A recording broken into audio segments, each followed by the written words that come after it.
Hello friends. आज के lecture में हम देखेंगे principles that guides practice.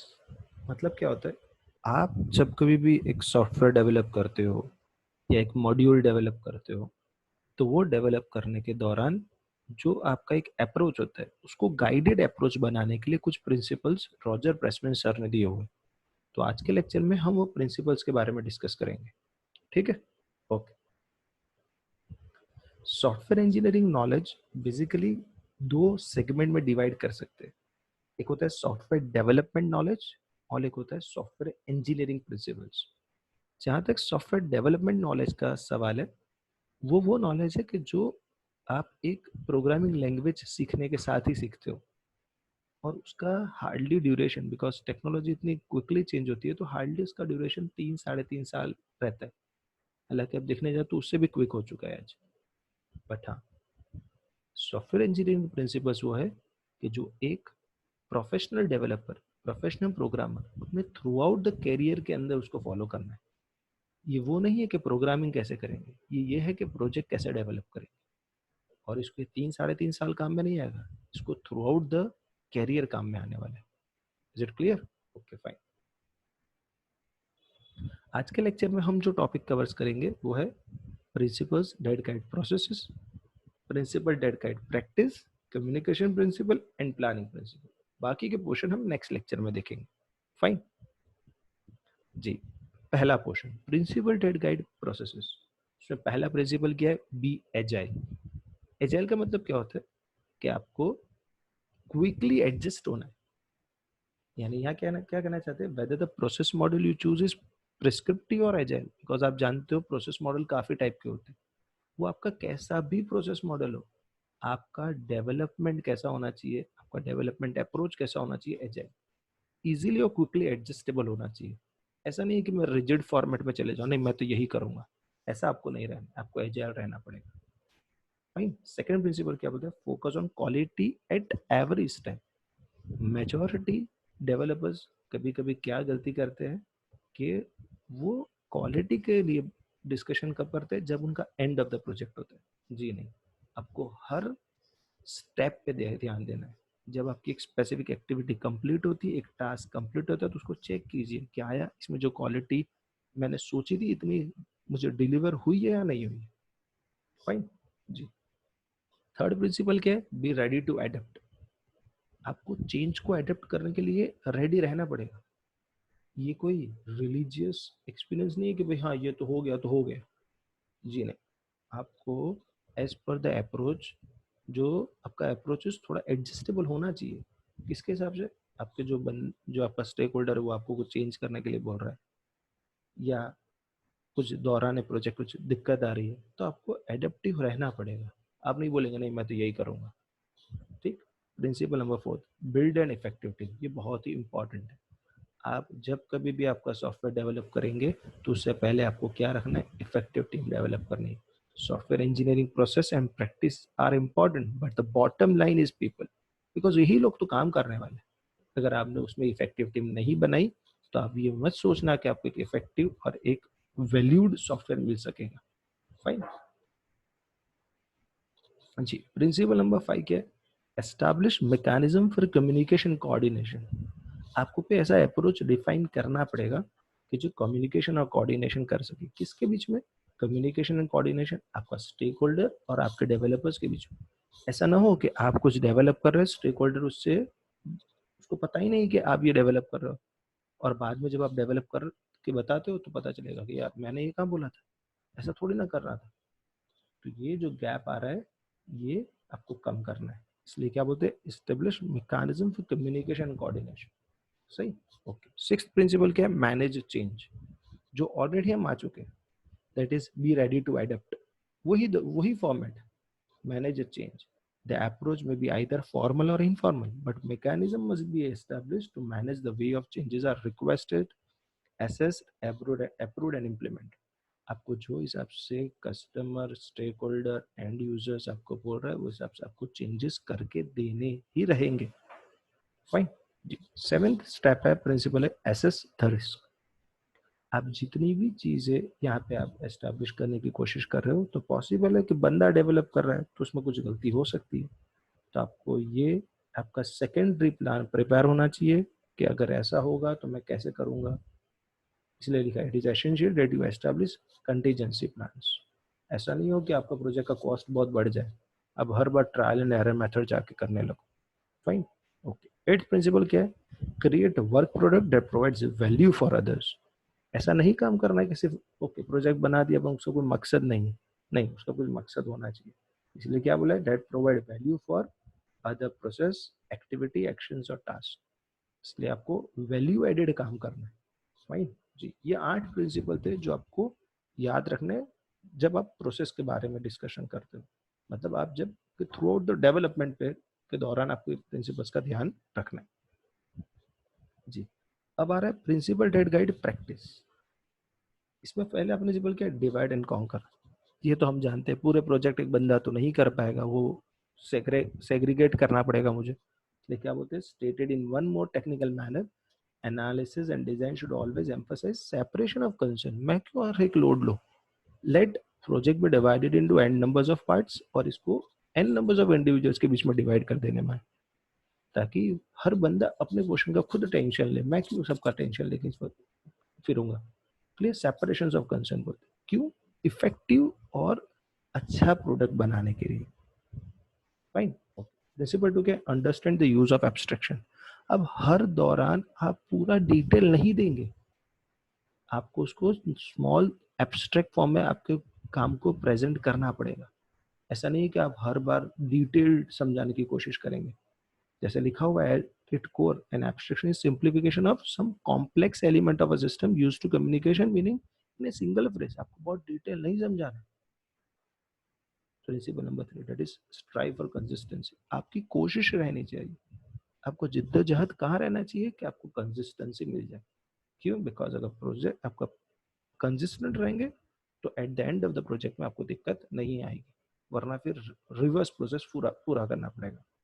Fine जी। Principle number 4, focus on transfer of information.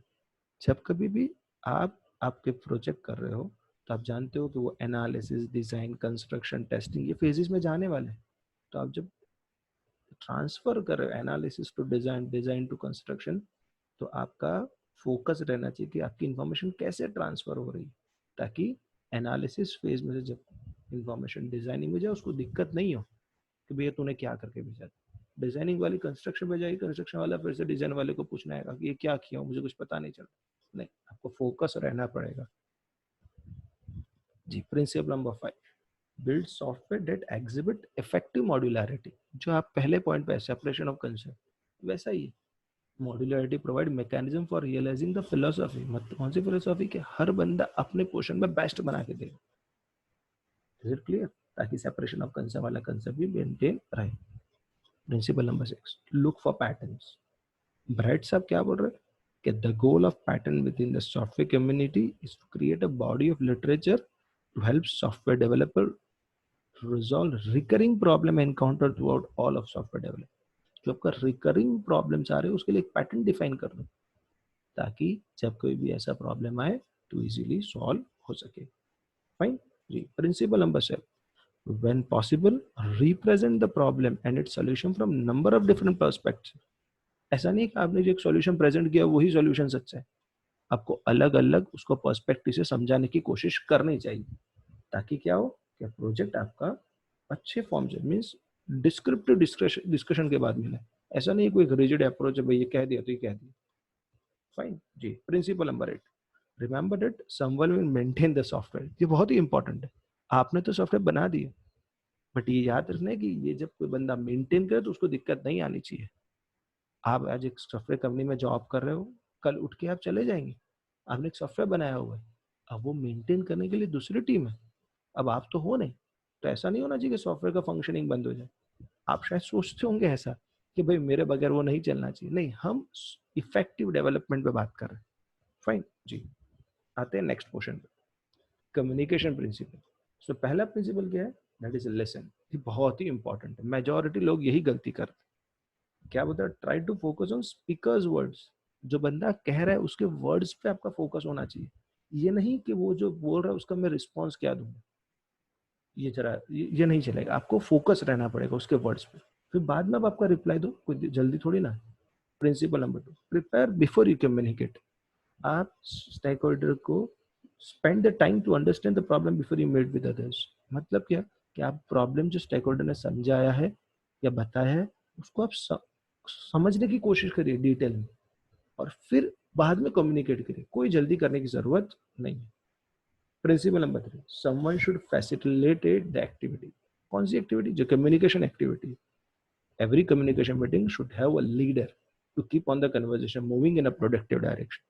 आप इसीलिए देखते हो जब स्टेक होल्डर्स और मैनेजर्स या कंपनीज के इंडिविजुअल जो होते हैं, वो जब कस्टमर्स या स्टेक होल्डर्स के पास जाते हैं तो एक बंदा होता है वो जो मीटिंग को इनिशिएट करता है, और उसका दूसरा काम क्या है, to mediate any conflict at a. अगर कोई कॉन्फ्लिक्ट आता है तो उसको भी उसको मीडिएटर बन के उसको रिजॉल्व करने की कोशिश करनी है, to ensure that other principles are follow, और जो उसके बेसिक कम्युनिकेशन प्रिंसिपल्स है उसके जो नॉर्म्स उसको फॉलो करना रहे, दोनों साइड से stakeholder at the same time developer या एक सॉफ्टवेयर डेवलपमेंट टीम, दोनों आप सोच सकते हैं। Principle number 4, face to face communication is the best. जब आप स्टेक होल्डर के साथ या एंड यूजर के साथ कम्युनिकेट कर रहे हो तो टेलीफोनिक कम्युनिकेशन अवॉइड कीजिए, मेल कम्युनिकेशन अवॉइड कीजिए। हाँ, कहाँ की बात कर रहा हूँ, जब आपको उसकी रिक्वायरमेंट को समझना है या उसको आपको बताया ना, देखो मैंने प्रोजेक्ट ये काम किया हुआ, बेहतर है वीडियो कम्युनिकेशन के लिए वीडियो कॉलिंग कर दीजिए। फेस टू फेस कम्युनिकेशन से ही आप इश्यूज को अच्छी तरह समझ सकेंगे। फाइन जी। प्रिंसिपल नंबर 5, टेक नोट्स इन डॉक्यूमेंट डिसीजंस। आप जितना भी बातचीत कर रहे हो कम्युनिकेशन के दौरान में तो उसकी नोट्स बनाते जाइए, और जहां डिसीजन फाइनलाइज हो रहा है उसको रिकॉर्ड में ले लीजिए कि हाँ ये देखो डिसीजन। कल उठ के स्टेक होल्डर ये ना कहे, या कल उठ के प्रोडक्ट डेवलपमेंट वाला है ये ना कहे कि ये कहाँ बात ही हुई थी। Is it clear? Principal number 6, strive for collaboration. आपका हमेशा पर्पस क्या रहेंगे कि कोलैबोरेटिव कैसे रहेंगे ताकि काम अच्छी तरह हो सके। Principle number 7, stay focused and modularize your discussion. ऐसा नहीं होना चाहिए कि आपका डिस्कशन वेवर्ड हो जाए। अगर बहुत सारे बंदे बैठेंगे मीटिंग में तो ये बहुत चांसेस है कि आपका डिस्कशन यहाँ से वहाँ चले जाए। तो यहाँ क्या रहना चाहिए, आपका डिस्कशन फोकस्ड रहे। इसलिए क्या रहना चाहिए कि जितना हो सके इतना कम टीम में काम कीजिए। इसलिए बोल रहे हैं the more people involve in any communication the more like the discussion will bounce from one topic to another. Fine जी, आगे देखते। Principle number 8, if something is unclear draw a picture. आप कम्युनिकेशन कर रहे हो स्टेक होल्डर के साथ, नहीं समझ में आ रहा है उसे या आपको, तो उसको पिक्टोरिकल रिप्रेजेंटेशन से either development team stakeholder को समझाने की कोशिश करेगी या स्टेक होल्डर अपनी रिक्वायरमेंट डेवलपमेंट टीम को समझाने की कोशिश करेगा। फाइन जी। प्रिंसिपल नंबर 9, बहुत important, once you agree to something move on. अगर आपने कोई फाइनलाइज कर लिया, समझ में आ गया दोनों को बीच में, तो आप आगे जा सकते। But if you can't agree to something then also move on. अगर समझ में नहीं है तो फिर भी आपको मूव ऑन होना है, रिजिडनेस नहीं लानी कि नहीं ये होगा ये होगा ये होगा। आपको फ्लेक्सिबल रहना है, एजाइल रहना है। If a feature or function is unclear and cannot be clarified at the moment, move on. अभी नहीं हो रहा है कोई बात नहीं, बाद में कर लेंगे। आपका डेवलपमेंट नहीं रुकना चाहिए। फाइन, अभी एडेप्टिव रहना है, रिजिड नहीं रहना है। Principle number 10, negotiation is not a contest और अ गेम। स्टेक होल्डर और डेवलपमेंट टीम जब नेगोशिएट कर रही है अपने रिक्वायरमेंट तो ये कोई गेम या कंटेस्ट नहीं है। ये क्या चीज है कि दोनों अगर नेगोशिएट अच्छी तरह करेंगे तो ये प्रोडक्ट डेवलपमेंट की तरफ अच्छा है, आपका डेवलपमेंट अच्छा होगा, आपका सॉफ्टवेयर अच्छी तरीके से बनेगा। तो नेगोशिएशन हमेशा विन विन कंडीशन पे जाना चाहिए। स्टेक होल्डर के भी हो कि जी हाँ मैं भी जीत गया, और डेवलपमेंट वाला टीम बोला कि जी हाँ मैं भी जीत गया। सही है, okay. Now come that is planning principle. जी, फर्स्ट प्रिंसिपल क्या है इसमें, understand the scope of the project. अगर आपको प्रोजेक्ट का स्कोप ही नहीं पता है, रोड मैप ही नहीं पता है, तो आपका डेस्टिनेशन आप कैसे फाइनलाइज करेंगे। इसलिए बहुत इंपॉर्टेंट है कि आपको स्कोप ऑफ द प्रोजेक्ट समझना रहेगा, वरना वेवर डायरेक्शन में चले जाएंगे, फिर 2 महीने 3 महीने के बाद आएंगे, ओह मैं मुझे तो ये बनाना था, मैंने ये क्या बना दिया। Fine. Principle number 2, involve the customer in the planning activity. आप प्रोडक्ट कस्टमर के लिए बना रहे हो, तो जब प्लानिंग एक्टिविटी हो रही है तो कस्टमर को इन्वॉल्व कीजिए, उसे बुलाइए और उसे बोलिए कि जी मैं ये कर रहा हूँ, इज इट करेक्ट और नॉट, ताकि वो कस्टमर का भी आपके ऊपर जो जेन्युइनिटी का लेवल है वो बढ़ते जाए।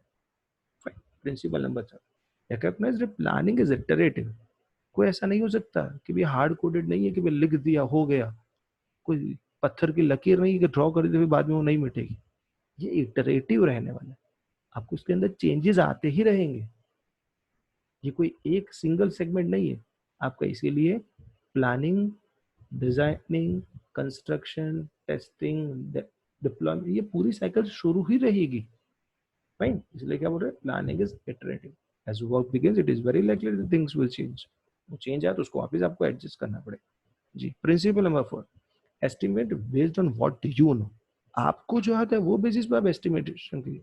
ये नहीं कि वो कह रहा है तो मैं क्या करूं, आपको आपके नॉलेज के बेसिस पे देना है। क्यों? बिकॉज प्रोजेक्ट फिर आपको बनाना है। Is it clear? ये प्लानिंग के दौरान पे आपको बहुत ज्यादा ध्यान रखना रहेगा। Principle number 5, consider risk as you define the plan. जब आप कोई प्लान दे रहे हो तो उसका रिस्क लेके चलिए कि इन केस ये फेलियर हुआ तो आपको कितना मॉनेटरी लॉस होगा, कस्टमर को कैसे समझाएंगे, डेडलाइन कैसे इंक्रीज करेंगे, ये सब आपको लेके चलना है। Fine. Principle number 6, be realistic. बहुत हवा में बातें नहीं करना है, रियलिस्टिक रहना है कि आपका बंदा 100% काम नहीं करेगा। बंदा 8 घंटे काम करे तो 8 घंटे ही प्रोग्रामिंग होगा, नहीं पॉसिबल है। उसमें 2 घंटे का प्रोग्रामिंग, बाकी तो 6 घंटे तो वो काम करेगा कि भाई ये प्रोग्रामिंग मैं कैसे करूंगा। Fine. Principle number 7, adjust granularity as you define the plan. आपके प्लान में ग्रेनुलरिटी मीन्स कितने लेवल तक डिटेल्स में जाना आपको डिफाइन करके चलना पड़ेगा, कस्टमर के साथ डील करना रहेगा आपको। Fine. Principle number 8, define how you intend to ensure quality. आपको कस्टमर को बताना रहेगा कि मैं क्वालिटी किस तरीके से लाके दूंगा, ये आपको उसके साथ डिस्कस करना चाहिए। The plan should identify how the software team intend to assure the quality. Similarly, to describe how you intend to accommodate changes. जितने चेंजेस आ रहे हैं आप किस तरीके से एडेप्टिव हो, आपका प्रोसेस मॉडल कौन सा है, वो बेसिस पे आप कस्टमर को बताएंगे कि हाँ देखो अगर इनकेस रिक्वायरमेंट चेंज होती है तो कोई दिक्कत नहीं है, मैं एजाइल डेवलपमेंट यूज कर रहा हूँ, मैं आपको एडजस्ट करके दूंगा। Fine. Principle number 10, track the plan frequently and make adjustment as required. आपको आपके प्लानिंग, जो आपका फर्स्ट पॉइंट था क्या था, that is understand the scope of the project. Scope of the project के हिसाब से आपके प्लान को फ्रिक्वेंटली ट्रैक करना पड़ेगा। ऐसा तो नहीं है कि आपको दूसरी लाइन पे चल लेंगे, आपको बनाना तो कुछ और था और थोड़े और डेविएट हो चुके, और उसके बाद जहां की भी एडजस्टमेंट की जरूरत रहती है आपको एडजस्टमेंट करना रहेगा। Is it clear? फाइन। तो ये जो पोर्शन है वो आज हमने डिस्कस किए basically, that is regarding principal dead guide process, principal dead guide practice, communication principle and planning principle. Is it clear? I hope so आपको पता चल गया। और जी हाँ, लेक्चर को लाइक और चैनल को सब्सक्राइब करना मत भूलिएगा। हम नेक्स्ट लेक्चर में बाकी पोर्शंस के ऊपर डिस्कशन करेंगे। Fine, okay, thank you.